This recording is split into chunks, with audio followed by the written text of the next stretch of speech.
Welcome to the National Security Alert, brought to you by the Citizens Commission on National Security. Now here's your host, Roger Aronoff. Thank you, Don.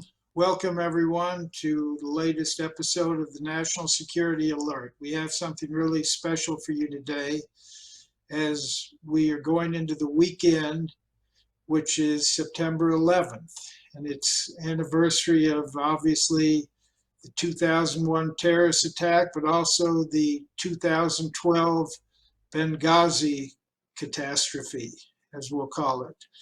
But I have two great guests, two members of our Citizens Commission on National Security who are both very involved with our reporting, our research, our work on Benghazi.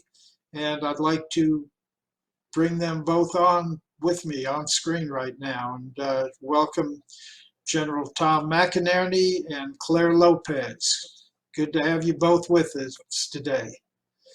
So let me start by just talking about why Benghazi is what brought us all together.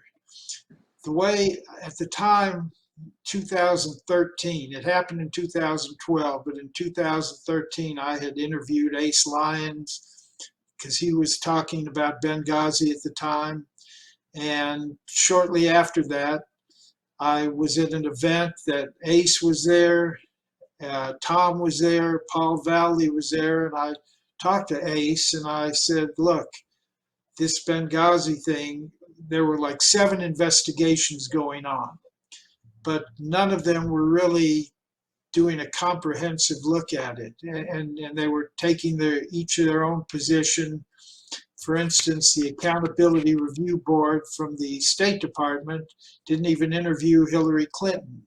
And so I felt it was sort of a Rosetta Stone about the whole Obama administration. There were a number of interesting scandals as I see them, and I thought this was something that we should bring our own people to investigate it. So I approached Tom, Ace, and Paul Valley that day, and the 4 of us became the original founding members of the Citizens Commission on Benghazi under the auspices of Accuracy in Media, where I was the editor at the time. And we started it, and we reached out to Claire and Alan West and other people, the 3 founding members of Special Operations Speaks. We got Pete Hoekstra and Steve Emerson, others that joined us, and we really went into a deep investigation. People came to us, the old build the field and they will come concept happened, and a number of people came, and I want to address this as sort of let's take a look at how Hillary boiled this whole thing down. The fact is, we had 4 dead Americans. Was it because of a protest, or was it because of guys out for a walk one night who decided they'd go kill some Americans? What difference at this point does it make? So there was Hillary's view of it. But we looked at it as what led up to it. It goes back to the so-called Arab Spring, which I think we have a different name for and we'll talk about. But why did we go in and basically declare war along with NATO to remove Gaddafi as the leader of Libya? And what did we do in the process? By who did we arm and help to make that happen? And then what about all the security warnings about what was going on in Benghazi and in Libya that were ignored by the State Department? And then you have what happened on the day of September 11th, 2012. And the 5th one that I was also concerned about was the media and the media coverage. And once again, they were protecting their favorite people, Hillary and Obama. So that's sort of the way we looked at it. And I just want to start with one story, one person who came forward on the first part of this, Admiral Chuck Kubik. and we got his story. And he had been an admiral during the Second Gulf War in the early 2000s. And after that, he retired from the military and he stayed on in Libya, and he was doing engineering projects, building bridges and things. And the military there approached him and told them that, leading up to the war there, and we're talking February 2011, well, it was a little later than that, but he was approached to go back to the U.S. Pentagon and the White House and tell them that Gaddafi was prepared to talk about abdicating under a white flag of truce.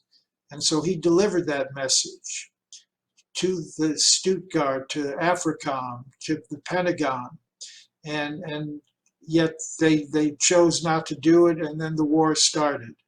So let me turn over to first Tom. Why don't you take it from there? Tell us about your view of this, and we'll talk about this one. But any opening thoughts you have on this, and I welcome that. Well, I'm absolutely delighted to have the privilege and honor, Roger, to be back together with you and Claire. I think one of the things, because we're now a few years away, 10 to be exact, and we have a greater perspective of what's going on, because I believe that what went on in Benghazi, the people in the Obama administration, Hillary, the unfortunately DOD was not involved. It was the state CIA. Leon Panetta was the director of CIA at the time, and Hillary was the Secretary of State. This is the same team that created the Russian hoax and the same ideas all under Obama, and that to this day it extends into Mar-a-Lago. Now, I'll get back on our point, but as I've looked at it and examined it and how we've got these transgressions and the corruption of the FBI, the Department of Justice, the intelligence community, even to a degree now defense, all goes back to those early days. And we, of course, suffered a casualty ourselves in Wayne Simmons, who was one of our members, a former CIA and a Fox News compatriot with myself, who hit the Benghazi affair very hard on Fox. Fox didn't ask me, in all honesty, as much to discuss it as they did Wayne, and they went after Wayne and got him, and he spent a couple of years in jail, and I'll just leave it alone. But we were so important to Hillary and the Democrats, to what we were doing, that they got into our comms network through Wayne, and the issues that they put him under, and it's that same dirty tricks team that got him, but it's all connected. And now let me get back on point, but as I've followed this, these are important things for us to consider. And clearly, the Department of Defense was not involved in that attack on the so-called mission that was not an official mission. And as I've read back in other documents and what we saw, where we had aircraft postured in Aviano in Italy and other locations that could have come to the rescue that night, in which we lost 4 people, they did not come. Yet they could have, and they could have very easily solved the problem. That was the great concern. In addition, we discovered that the weapons were going from Libya into Turkey, into Syria, and arming radical Islamists that later became ISIL, and as well as Al-Qaeda units there. So American weapons that were sold to the Libyans were now being shipped to arm our adversaries in both Afghanistan, as it turned out, Stinger missiles, as well as into Syria and our actions that later became ISIL. So all these things I think are very relevant. And you saw that take on what the Secretary of State Clinton said, what difference does it make? It makes a hell of a lot of difference, Hillary, on what you were doing and the Obama administration was doing to arm our adversaries, not only ISIL, ISIS, Al Qaeda, and others through Turkey. And unfortunately, John McCain got involved and it became very convoluted. And if it wasn't for our uh, group that came together and was putting the pressure, I don't think that the full story would have come out to the American people, and it's still coming out, and what the precise things were. So let me turn it over to Claire and let her talk about more in the specificity. But that's how I see it, and why it's so important to review it these 10 years later, and why it was so important to our national strategy. Claire, over to you. Thanks, Tom and Roger. Thank you very much for organizing this program today on the 10th year anniversary of the original attack on Benghazi, September 11, 12, the night of September 11, 12, 2012. I think it might be worthwhile here to set the scene for how this could have happened. And I think we begin with a worldview, a Weltanschauung, if you will, of the Obama administration. And remember, of course, many of those same officials in that administration are now currently in the Biden administration. And of course, then Vice President Biden himself, of course, and now President Biden.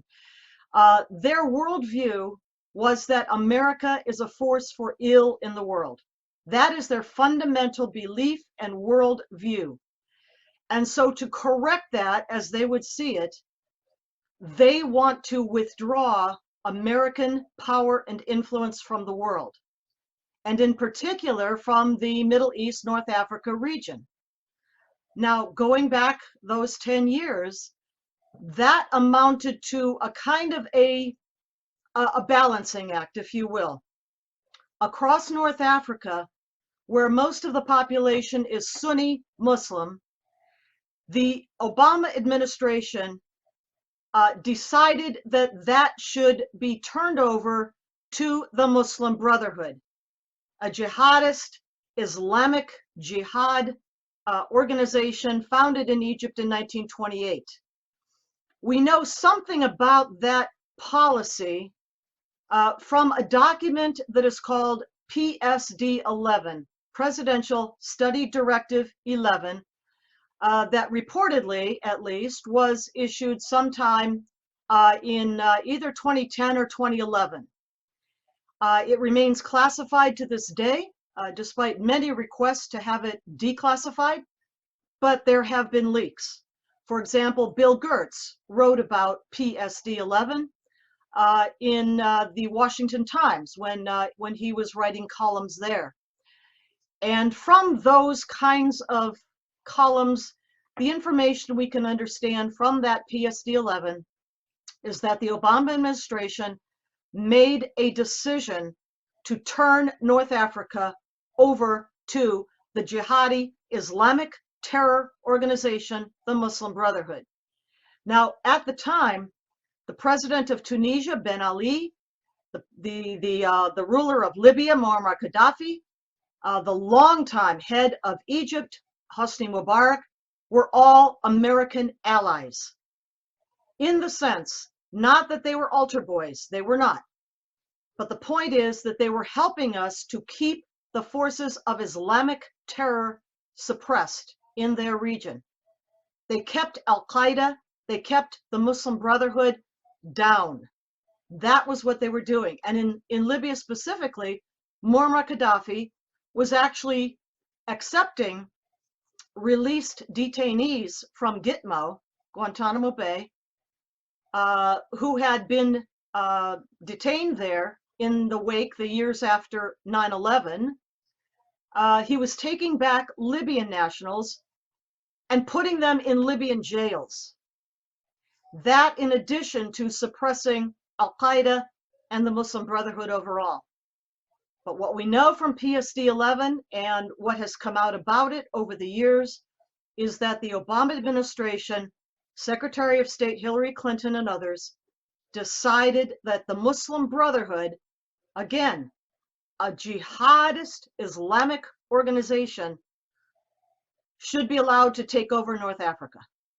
That was the foundation. That was the basis of Obama administration policy.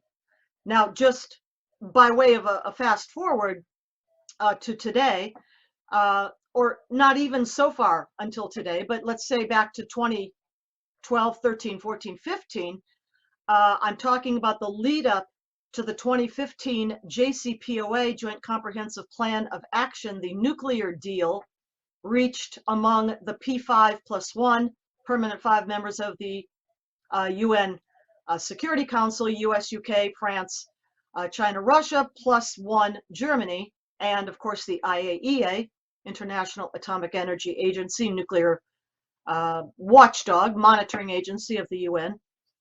That deal was reached in 2015 with the purpose of empowering the Shiite side of the Islamic split.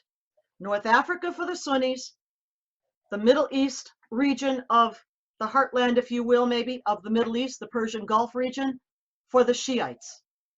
That was the Obama plan. It remains the plan of the Biden administration to this day. Why?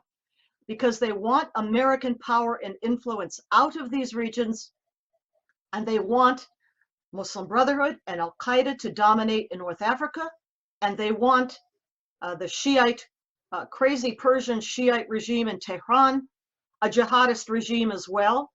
Take a look at their constitution.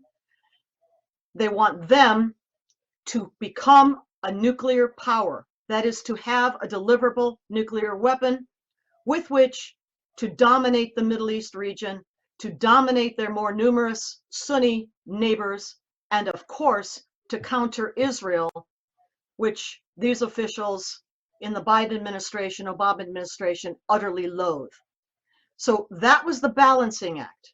So back to North Africa, that set the scene for what went on in Libya as the United States government got behind the forces of the Muslim Brotherhood, under which Al-Qaeda kinetic militia, violent militias operated.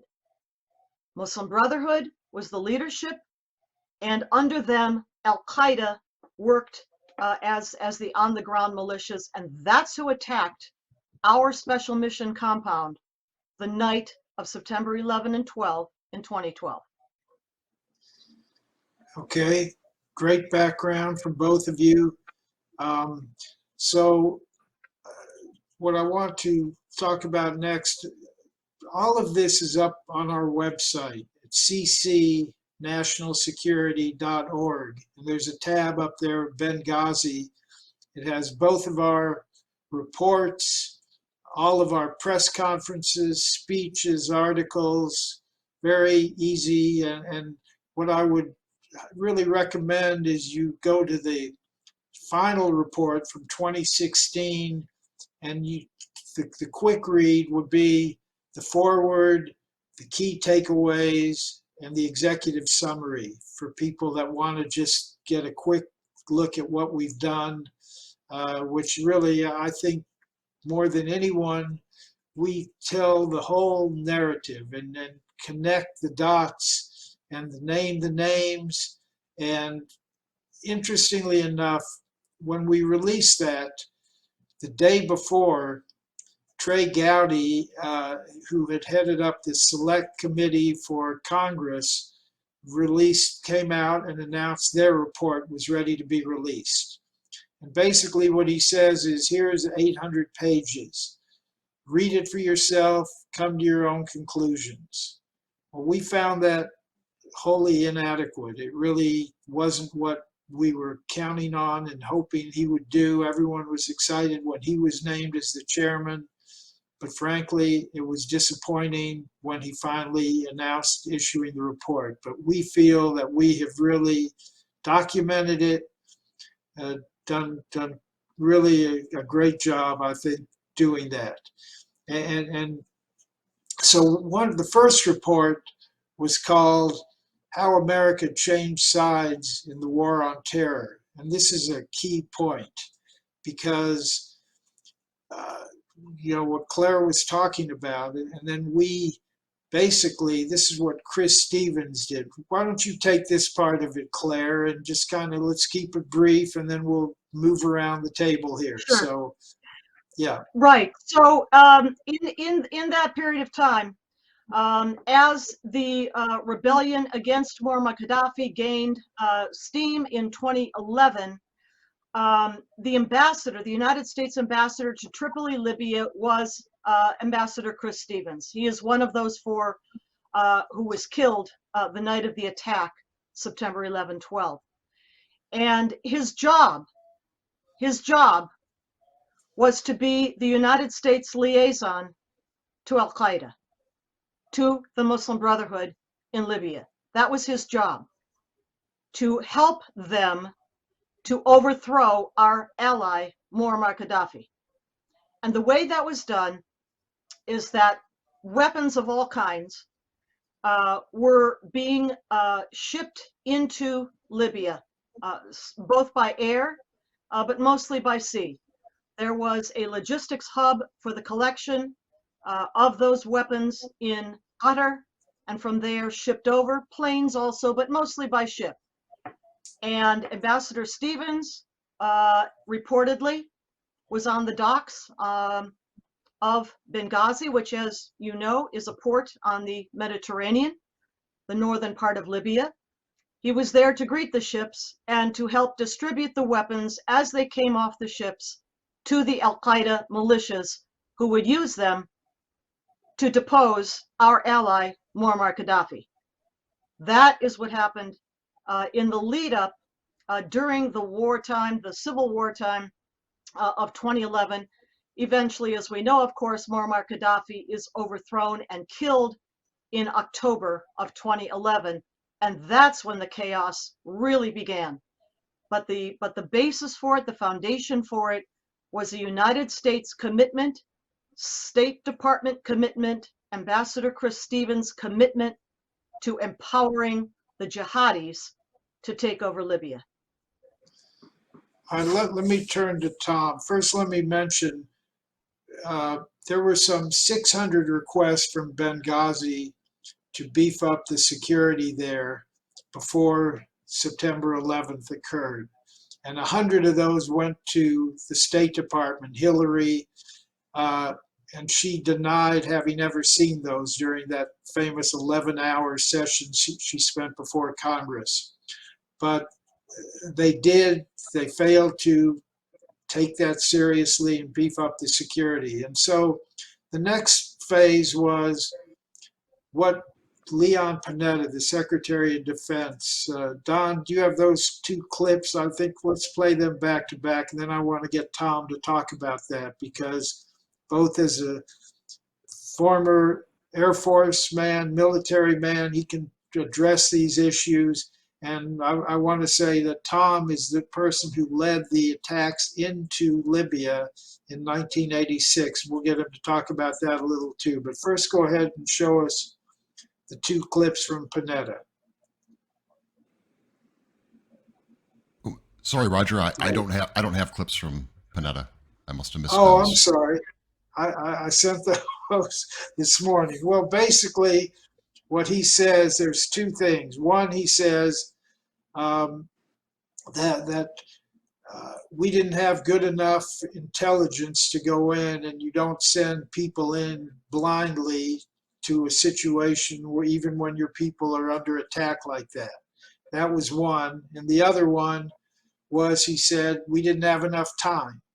And which is kind of absurd, because as we know later on from the movie, the book, and we became very close with those people, 13 hours. And while it's going on, you don't know how long it's going to last. So, Tom, why don't you address those two things? How long it would have taken you if you were at Sigonella or Rhoda or something and you just heard about this and to get over to Libya, but also what is the military code of when your people are under attack? Yeah, Roger. And as a little more backdrop to what you and Claire have said, this was really a State Department CIA operation. Defense wasn't involved. When it was planned and started, Panetta was a CIA director, and Bob Gates was the Secretary of Defense. And then Panetta moved from CIA over to Defense.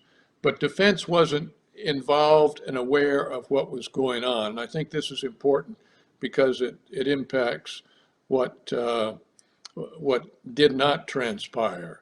Now, just as a quick backdrop, I was a commander of 3rd Air Force in England on April 15th. We launched on the night of April 14th when we attacked Colonel Gaddafi because we had gotten information from British intelligence, GCHQ, their NSA, when I was in England, that they had attacked and killed 2 American soldiers at the La Belle discotheque in Berlin. And President Reagan made a response on that. I was a commander. We launched out of 4 of my bases in the United Kingdom that we'd been planning some contingencies because this was September, but in January they had done some attacks in Vienna and Rome. And so we had done the contingency planning. But long story short, we went in there from the United Kingdom nonstop and attacked Gaddafi with 18 aircraft at 3 bases at his headquarters, his Azizia barracks, we call it the swimming pool where they were training the SEAL terrorist teams, as well as Tripoli International where they were flying people around. So that's the background that I bring in to this particular study where we had aircraft. I mentioned Aviana was further away, but we had them at Navy Sigonella, and we had to counter what Panetta said. We had a drone, unmanned drone, that was over the target area, and they were beaming their data into the Situation Room, into the Pentagon. So we had very good real-time intelligence of what was going on, and we could have easily launched from Sigonella, or which was in Italy, and it would have been an hour and a half, as I recall, down there for F-16s. And we had the real-time intelligence that we were feeding in to the aircraft, and they could have done it in addition to the communications that we could have had with those embattled people in the CIA facility as well as the State Department facility. And as you say, Roger, we got to know those chaps extremely well and helped in the movie 13 Hours. So it's a deliberate lie for Panetta to say that we did not have the situational awareness that we could have attacked that target. We did not even have to drop bombs on that target. I'll make it that benign. All we had to do was fly over Benghazi and the State Department and the CIA facility at supersonic airspeeds, not even supersonic if we didn't want to. Just the roar of jet engines of a flight of 4 or 8. I'd have put 8 on the target with laser guided bombs. Just flying over would have dispersed that attack that went on for such a long time. And so I totally reject Secretary Panetta's contention that we didn't have the situational awareness to provide a response. Defense, DOD was not involved with it. It was a State Department CIA operation that went amok. or maybe it didn't go amok, maybe it went how they wanted it to go. But in any case, there was no reason. We do not leave our men and women behind in combat, and we left them behind in this particular situation. So that's why I'm greatly concerned with the responses that came out of President Obama. We all remember Susan Rice, who is now back in to the White House now, working in the National Security Council as a domestic advisor, and she's doing a lot more than that. And that's why I say there's a relationship. She came on the air at 5 of the major shows on the mainstream media and said, you know, it was due to a movie, and they concocted all this information that was just a terrible excuse that we have since in our report took it apart completely. But the same people now are involved in the Biden administration. So for what they said, and by the way, to refresh everybody's memory, our embassy in Egypt was under attack as well. And if it wasn't for the Marines who held it, we would have lost that embassy. But that was in the overall targeting of the Obama administration to hand over North Africa and the Middle East to the Muslim Brotherhood. And that got this involved. And that was clearly an Obama administration desire. And these are radical Islamists.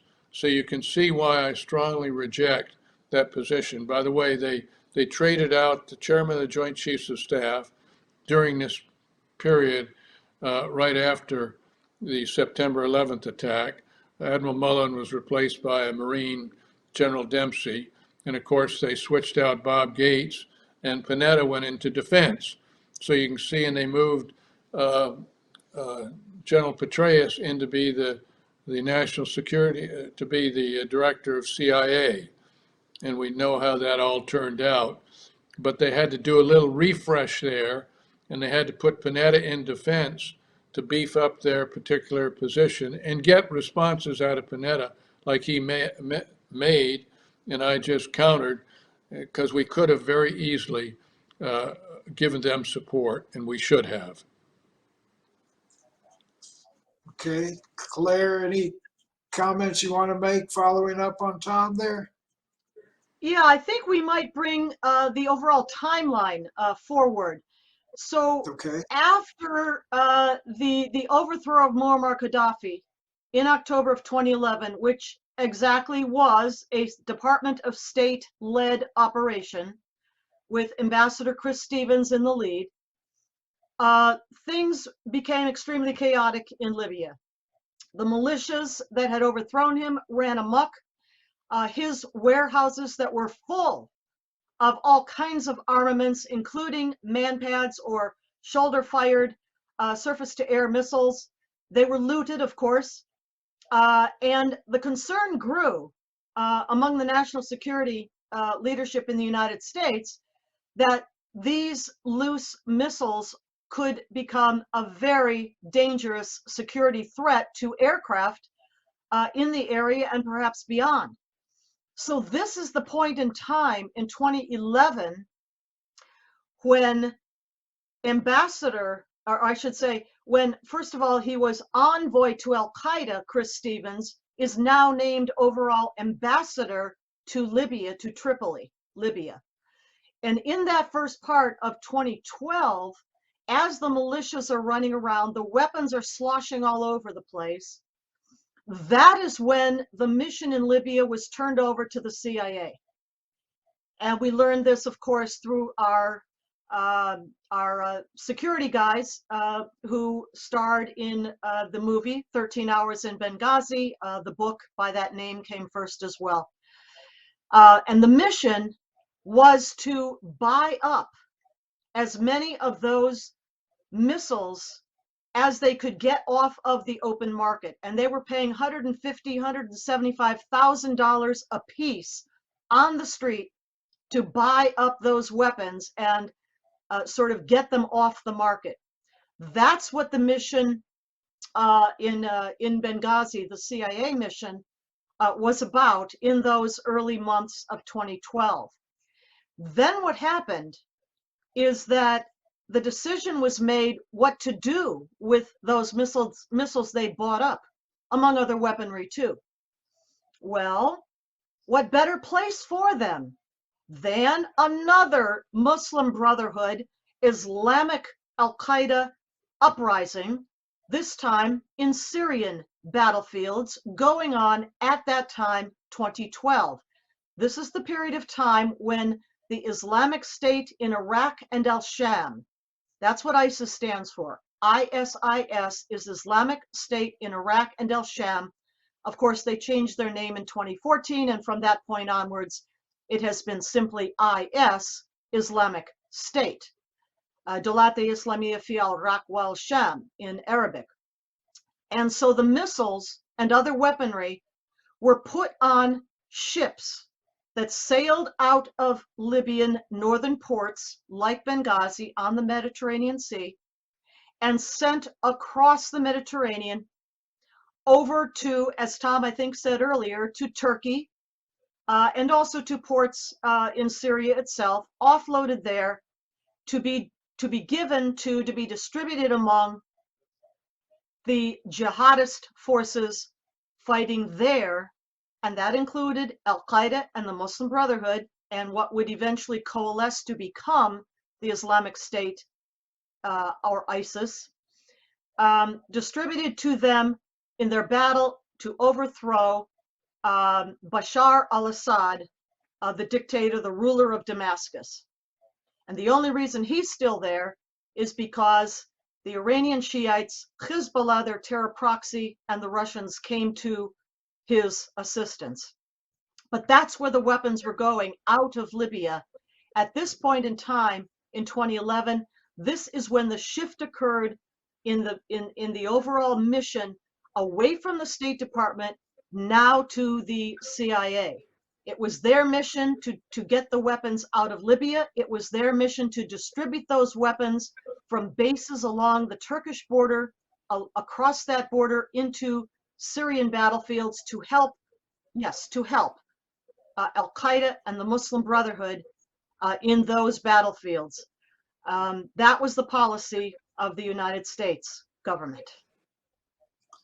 So one of the other claims by Panetta was that they had no early warning or advanced warnings of the attacks on September 11th. But we know, again, from the guys who wrote the book 13 Hours and from Mike Flynn and about the early warnings, the advanced warning, very specific warnings about this. Tom, you want to talk about that? We were getting on the military side, clearly. Yes, Roger, we were getting on the military side information that this attack was coming, as were the chaps in the CIA. They were getting it, and it was no question that they were aware that something was going to happen. And so our forces, and that's why they were on alert over in Aviano, and we pre-positioned them at other locations, and why we had, in fact, had the Predator airborne there. It was diverted, there's no question about it. And they could have diverted an AC-130 gunship as well that was airborne that night, but they elected not to. So there was more than enough warning. And it goes to show you that the administration wanted to keep the DOD out of it. And because frankly, Gates and the Admiral, Mullen, did not want any part of it. They thought other people could do this. And so that's why the state, and Hillary was really the leader. She was pushing on this. And that for whatever reason, but remember what Clare has said and what you've said, Roger. Our government was supporting radical Islamists, the Muslim Brotherhood in Egypt, in Syria. And why were we supporting Al-Qaeda and Muslim Brotherhood and radical Islamists when that was the whole raison d'etre for being in the Middle East because they had attacked us in 9/11 in New York City and Washington, D.C. So there was that divisive nature, and Obama himself switched out his Secretary of Defense and his Chairman of the Joint Chiefs of Staff to get a more neutral position, and then put in General Dave Petraeus, but who wasn't supporting it either. He was not aware of it. So we had the information, we could have responded, but the basic policy of supporting radical Islam was the real issue that we uncovered and brought out. Now, what I want to throw in here is that the special committee in the House, Trey Gowdy, who was always a great fan of, but he disappointed us greatly when he put out an 800-page report, as you briefly mentioned, Roger, at the start, but it didn't have any results or conclusions or anything that someone could read in the executive summary. You had to read 800 pages. Well, please, no American's going to read 800 pages, in their spare time. They should have had a 3 or a 5-page executive summary that put the facts that were very similar, could have been very similar to what we've finally produced in our report. Over to you, Roger. All right. So as we sort of start to wrap this thing up, what about drawing the line from the original, from September 11th, 2001 to September 11th, 2012 to today? What lessons, what do we infer from those dates? And again, September 11th should have been a day, knowing with all the warnings that they had in 2012, it should have been on high alert regardless. But now I'm asking you both to draw larger conclusions from September 11th, 2001 to September 11th, 2012 to today. What do you think? Well, I'll jump in. I think that's a really good way to bring us to the current day, Roger. And going on, furthering what Tom just said about the warnings and so forth, I think it's important to understand that it is the forces of Islam. These are mainstream, normative, orthodox, straight up the middle Islamic doctrine adherents who are the leadership of the Muslim Brotherhood and Al-Qaeda. They're not radical, they're not extreme. This is mainstream for 1400 years. This is doctrine. And the importance of the date of September 11, I think we need to bring this out. I don't know if all the our folks listening might recall this, but September 11 is an important date in Islamic history as well as our own. And here's why. Back in the year 1683, all the way back to 1683, the Ottoman Empire, the Jihadi Turks, were advancing on Vienna, the Austro-Hungarian Empire, had Vienna under siege for months. And they were going to take the city, and if they had, the rest of Europe would have been open to their advance. But what happened? The Catholic King of Poland, Jan Sobieski, rode to the rescue of Vienna in a cavalry charge of something like 30,000 horsemen, the largest cavalry charge I've heard in the history of the world, got to Vienna and attacked the Jihadi Turks, scattered them, won the day, saved Vienna, saved Europe. What is the date that that charge took place on? September 11, 1683. Now for us, we look at that and we say, oh, that's centuries ago. But that's not how Muslims look at things. They see things in terms of eras, of eras, centuries. And they remember that date. And they will always remember that date. And it will be a date, they often do this, that they mount attacks against us, the kuffar, the infidels, on important dates to them like that in revenge. Yes, in revenge for 1683, September 11 at the gates of Vienna. That's why the date for 9/11, the original 9/11/2001, that was the date for that attack. And notice something else. That attack, and I'm going to draw this to the current day, that attack in 2001 was a combined force of whom? Of Al-Qaeda, of the Taliban, of Iran, and of Hezbollah. Sunni and Shiite working together. Yes, you want to see the story of that? Go to Iran911case.com, the website, and see all of the documents in that legal case. I co-authored the affidavit, exhibit number 6, the history of the Al-Qaeda, Hezbollah, Iran, Taliban relationship, jihad, terror relationship. So that was an important reason why the warnings in September of 2011 should have been heeded.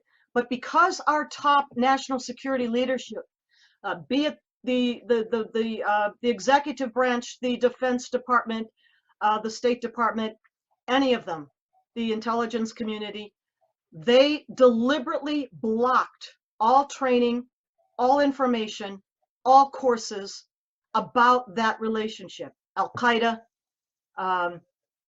Taliban, Iran, Hezbollah, to our great detriment.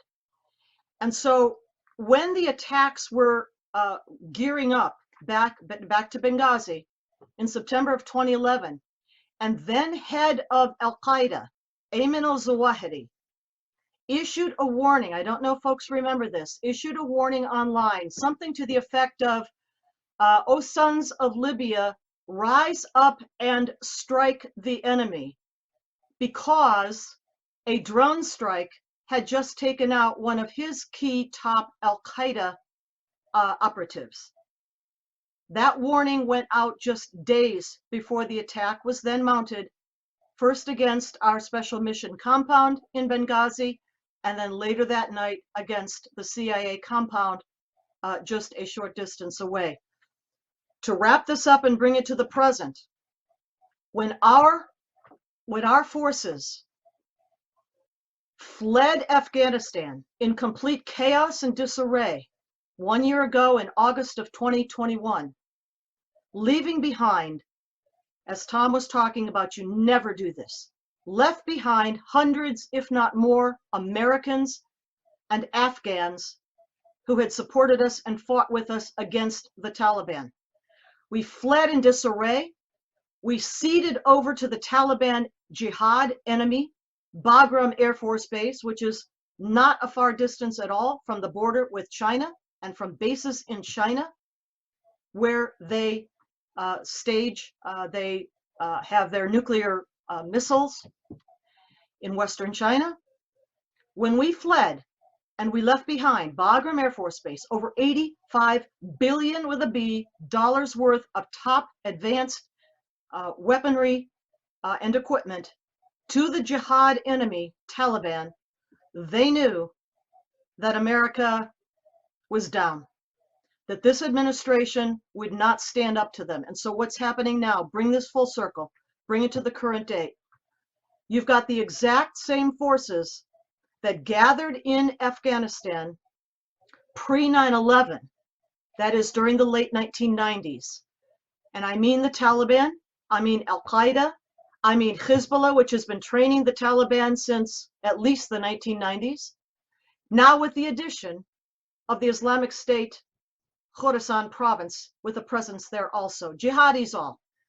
Again, devout, faithful, practicing Muslims. That's what a jihadi is. Gathering once again their forces in Afghanistan with the intent of hitting us again. Whether there in that region, whether in the United States, where so many Afghan evacuees, totally unvetted, were flown to a town near you, or whether they came across our completely open and unguarded southern border by the hundreds of thousands, they're here. They're here. The advance party for the next, or parties, plural, for the next 9/11, they're already on US soil. That brings it full circle, and we still have not acknowledged what Islam, jihad, Sharia, or Iran's role in 9/11, what any of that has been. Tom, you want to draw your line from 2001 to 2012 to today? And one other thing I think we should mention is Libya has become a failed state with slave trade. It's just a nightmare what has happened there. And I think that relates to it as well. But Tom, go ahead. Well, that was an excellent summary, Claire. Thank you very much. And you brought out the exact right points. But the fact is, from that time frame that Claire mentioned, we should be aware this Sunday that something may happen coming from the Islamic radical Islamists. Just be aware, America.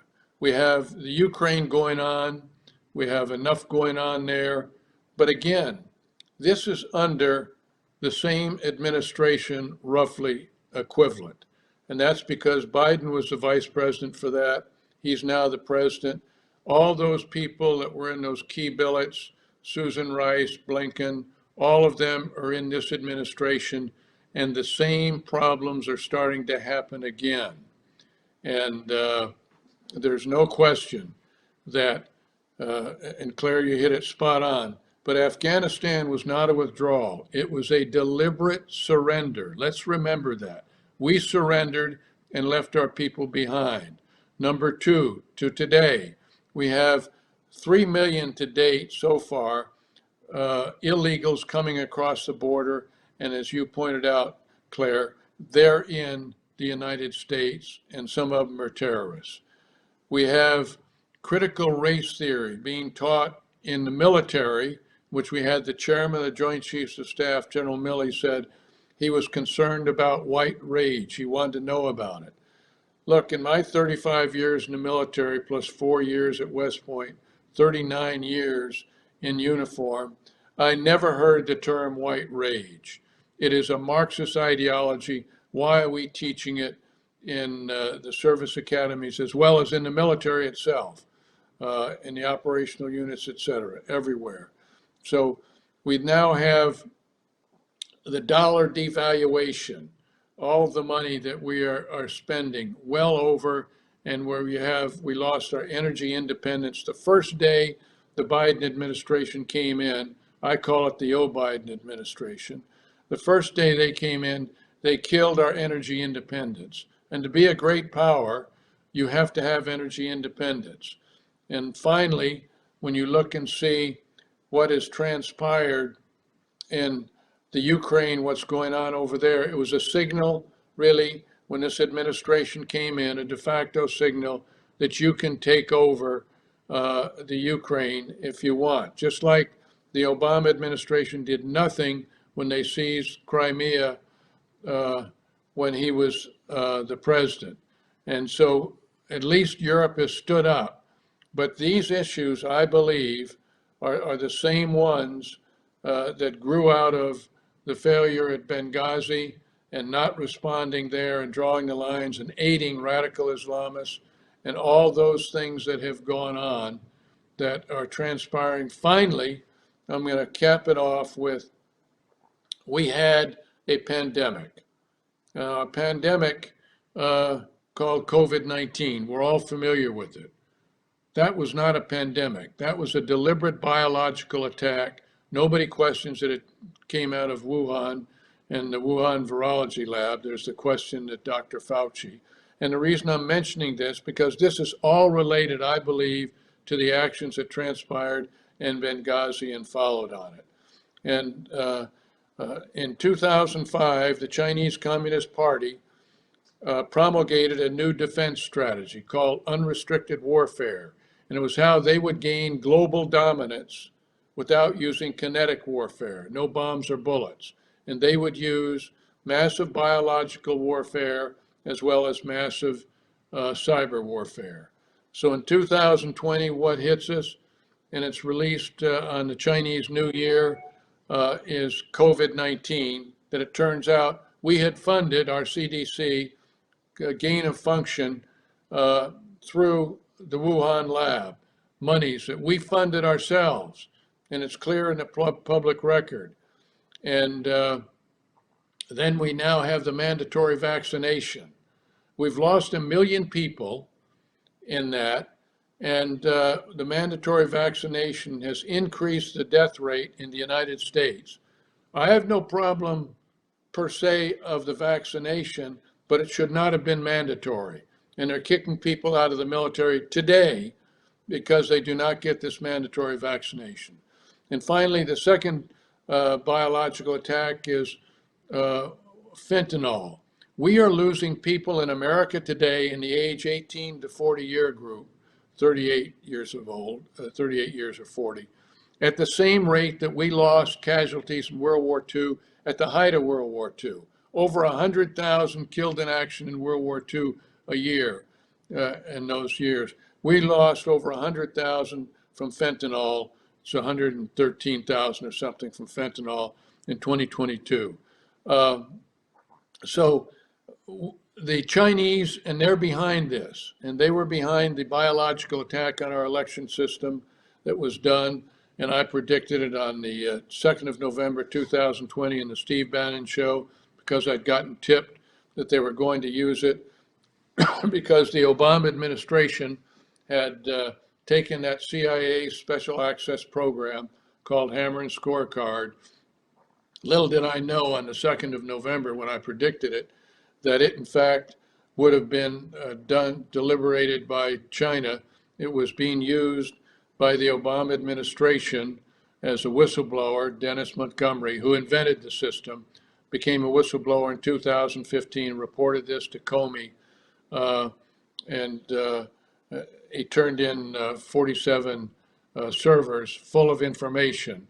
They were doing it out of Fort Washington, Maryland. But all of a sudden, the Chinese Communist Party gets it. It's coming out of Wuhan and other locations.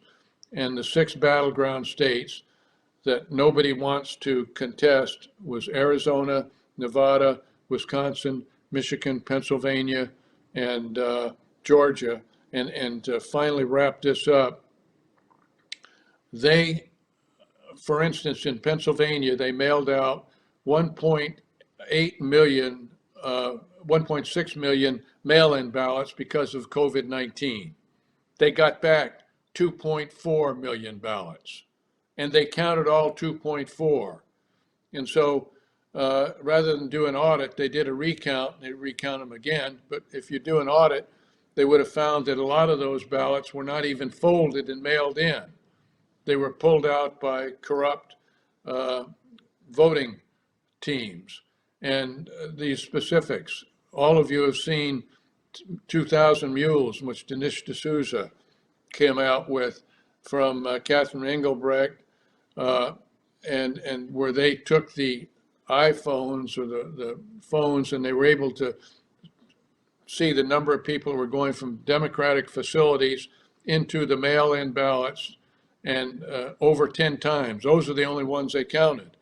And so that's, Dinesh put together this magnificent documentary, 2,000 Mules, and Fox News, for which I worked 16 and a half years, will not even allow that to go on and have the discussion. So when you ask me, Roger, you obviously hit a very sensitive area. These initiatives that I've mentioned, the 5, talking about the surrender, the open borders, the CRT, the destroying our dollar value as a global currency, these are the issues, and the vaccination, mandatory vax. These are all deliberate. It's not incompetence. And to have given up our energy, everybody here has seen $5 gasoline. And you know what's going on in Europe. They're cutting down these all these ancient forests and that, because they closed down Nord Stream 1 and Nord Stream 2. They were dependent upon uh, Russian oil, petroleum. And because we are no longer independent in exporting it, which we could have done, we are going to see a major problem with heat, maintaining energy in Europe, and of course, a major problem with food that's coming up. Why are the Dutch, who are the most efficient farmers in Europe, why are they closing down their farmers and doing that? So we have a problem, and I believe the same leadership that planned it in Benghazi is involved with what's going on today. Wake up, America. We have a problem. Over to Claire, you, I'm going Roger. to let you respond to any of that or add or wrap up your end, and then I will finish up here. So Claire, go ahead. What do you Yeah, want I to guess I respond would just to? bring it back to the topic of today, which of course is 9/11, with that commemorative date approaching in just a couple of days as we record this here. And I think the focus needs to be on the national security threat that we have never adequately faced up to. And that is the threat from the global jihad movement, the Islamic movement. They have not given up just because our attention has been diverted in other directions. They're here, they're plotting, and I guess we can just really hope that this 9/11 coming up will be a commemorative date to remember our heroes of that day, those lost on that day, and not be a repeat of that day. Well, thank you both. And what I want to bring up is the common thread of the media. And again, September 11th, 2012 was 2 months before a presidential election. And if the media had really covered it and explored what had happened, which much of it was known at that time, but they gave Obama a complete pass on that, including the famous moment in the CNN interview with Candy Crowley and holding up the transcript that was not accurate. And, today the media, again, is giving Biden a pass on so many things. The laptop and all the stuff that's revealed on that, which is really not an indictment of Hunter so much as it is his father, Joe, who really took Hunter on the trip to basically be the bag man. And we are seeing this basically ignored and covered up because all they're talking about is Mar-a-Lago and Trump, and they doing everything to make sure he doesn't run again. So there are a lot of these lines to be drawn. Again, I urge people to go to our website, ccnationalsecurity.org, look at the current articles we have, but also look at the Benghazi tab and just read those few pages that I said from the 2016 report, the foreword, the takeaways, and the executive summary to really get a little, you've got some amazing detail today from these two.